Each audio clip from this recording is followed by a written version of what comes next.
Don't look now, but the version of the Philadelphia 76ers that we have been waiting on this season may have finally arrived. Not only did Tyrese Maxey shake off his shooting slump and look like the player that we've been waiting for, but Joel Embiid made his return to the court to play alongside Paul George and Tyrese Maxey for just the second game this season and eclipsing the 6 minutes and 9 seconds that they had logged together leading into today's matchup. But it did result to be an impressive victory over the Chicago Bulls. Both Maxey and Joel Embiid putting their imprints all over this game. Tyrese Maxey with his first career triple-double. He had 14 assists, which was a career high, his previous being 11. And out of those 14 assists, 10 of them went to the big fella right there. So let's dive into exactly what went right. I'm going to start off by taking a peek at the box score here. It was a 108-100 victory over the Bulls. While the Bulls are not the gold standard for basketball play across the NBA by any means, they're a competent team that you got to take seriously, and we saw the Sixers get the job done here. So as far as the notable takeaways, let's start right with the big fella in 33 minutes of action. Joel Embiid producing 31 points, 12 rebounds, and 4 assists.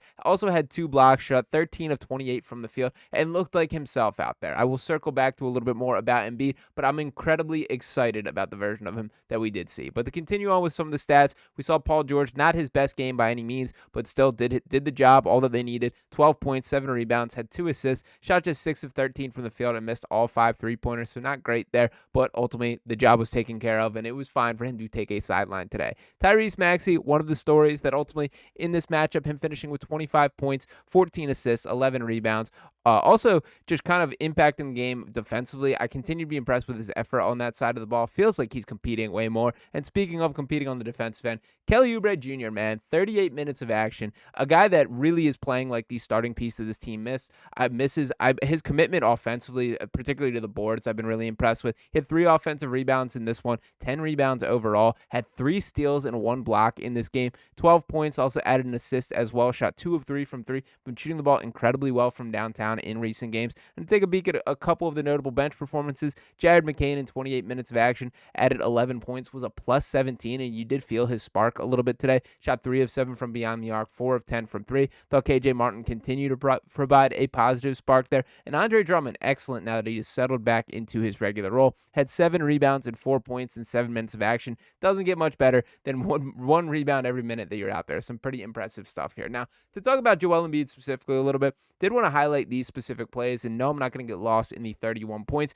The 2 plays that I've highlighted here are both on the defensive end, and what I think it really showed is just his movement ability. Beyond the skill set, that's what my eyes were most finely tuned on today, to see what exactly is the level of mobility that they have. Is there concern with the knee? Does he not trust it? And I thought these plays specifically really showed him guarding in space and making plays. That is a play that just not every big man can make. Look at Kobe White kind of having him on an island here, trying to take him, gets the burst pass, and Embiid pins it, sends it back. That's the version of Joel Embiid that this team needs. And to watch it one more time, not the best view on the first one here, but you can see Lonzo taking it off the dribble, kind of gets Joel twisted and still able to force the miss here. And this one even more impressive, that Joel did finish with 2 blocks on the day. This one was a statement block here, that it was a 5-point game at this point. There was a little momentum for the Bulls, and Embiid really put that out with that play here. And also for Joel specifically, I appreciate the openness and honestness after the game. We have not seen enough of this throughout the year, but he was kind of asked a little bit of a peek into his mentals now that he did make his return.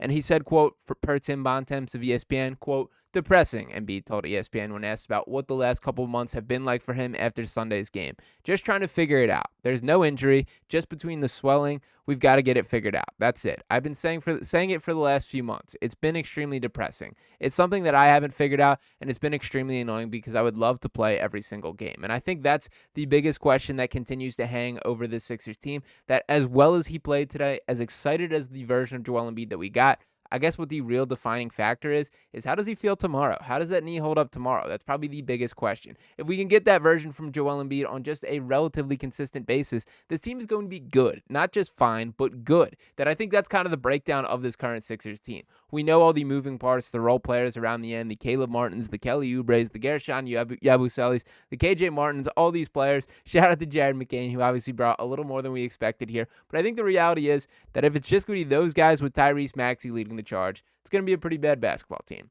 I think if it's those guys, Tyrese Maxey and Paul George on the floor, they're going to be about a 500 basketball team. If it's all of those players and Joel Embiid, they're a title contender, and it's as simple as that. Now, there's plenty of work to still be done. They're now 7-15 on the year. Plenty of strides still need to be taken, but I do not want to go much farther without mentioning Tyrese Maxey specifically and speak about the impact that he brought. So to talk about his game overall, that he did have 25 points, shot 10 of 22 from the field, 11 rebounds, 14 assists, the first career triple-double there. Obviously, rebounding is kind of the notable factor of why he has not got that triple-double before. He's finished on 9 rebounds a couple times. Also, the career high in assists. Want to make sure I highlight that the playmaking questions are probably the biggest thing that has limited our view on the ceiling of Tyrese Maxey, or the biggest question I guess we have about his role moving forward. I thought today was an awesome example of him looking a little bit more like a true point guard. I still think it's going to be something to sort it out in the long haul, but I was really encouraged with we saw the two-man action with him and Joel Embiid again, and I think that's really what is also can be taken from the Sixers team is when Joel Embiid is there as the foundation, everything else just makes a little bit more sense. You see how all these pieces fall into place. That Andre Drummond looks pretty solid coming off the bench as a backup big man when he can rake up 7 rebounds in 7 minutes there. You see what Paul George, what he needs to do, what he doesn't need to do too much of. Tyrese Maxey, the assists speak for himself there. And I did see a little bit of trust from Joel Embiid with Jared McCain, which was really nice to see. Kind of calling some plays, getting some two-man action involved there. Even players like Caleb Martin, who has not hit his stride just yet. You can squint and see how it all fits together in a way that it kind of just doesn't make sense when Joel is off the floor there. So shout out to Tyrese Maxey for battling through this, finding ways to impact the game in a variety of ways. I still think there are strides forward that he will take that I don't think we're going to remember that as great as the triple-double is, that I don't think that's going to be the best Maxey game that we get of the season, but it is nice to see him back in the fold there. We finally got to look at what these three look like together on the floor for an extended period of time. And while I know that the 108-100 victory is not overly impressive, there are a couple team stats that I do want to highlight that I think tell the story here. So taking a peek at the team stats on the game. Overall, the Sixers shooting 46.7% from the floor, much better than the Bulls' 40.7% there. Only 25% from three. There will be games where that is higher, absolutely. But the stats that I really want to speak on, look at that rebounding battle.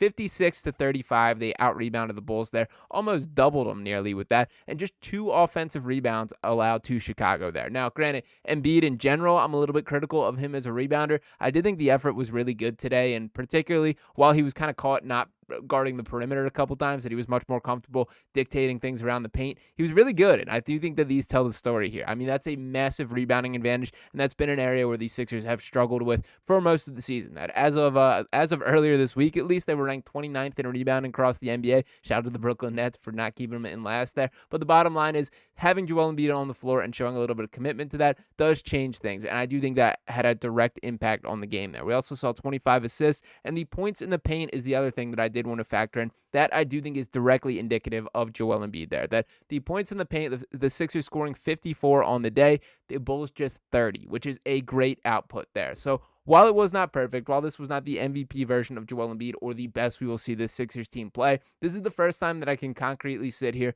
and say, okay, I see how this team is supposed to function. The vision is finally being established. We're seeing it, and just kind of reflect on that paint protection once again. This kind of speaks for itself for the impact that is made. So the Sixers have very clearly dug themselves quite a bit of a hole for this season due to the poor start. But the goals are still in front of them, and if they can get this version of the Sixers team to continue competing and continue being together, we're going to speak a whole lot more positively moving forward. So I think it's a great sign to see Joel Embiid returning the floor. I think it's an excellent sign to see Tyrese Maxey playing with a little bit more confidence, as my panic meter was beginning to creep up with him due to him passing up with shots and just not looking like himself for really a good portion of the first start of the season. So shout out to these guys for starting to put it together. This is an important stretch for this Sixers team. They got another stretch of winnable games ahead of them. I think this can be a 5-game winning streak should be the goal that they should expand this to. They're going to play a struggling Pacers team as well as a back-to-back against the Charlotte Hornets for the next 3 games. Those should all be victories if this team wants to take themselves seriously. And when speaking about Joel Embiid here, the next game is not till Thursday, so there's a great chance for him to rest up, make sure that knee is straight in between games, and get ready to produce another victory here. So ultimately, the bigger picture is still being established. A lot of work to still be done on the season, but I'm very encouraged after what we saw from this Sixers team tonight, and more specifically from the MVP himself, showing that he's still got that in his bag right here. So we'll see how things go from here, but let me know what you guys thought of the victory over the Bulls today. Very excited to see this version of the Sixers team, and hope you're right there with me. So drop your thoughts below in the comments. Make sure you're smashing that subscribe button if you have not already. Dropping a like on this video here. I'll be back talking to you next time right here on Sixers Digest. Peace.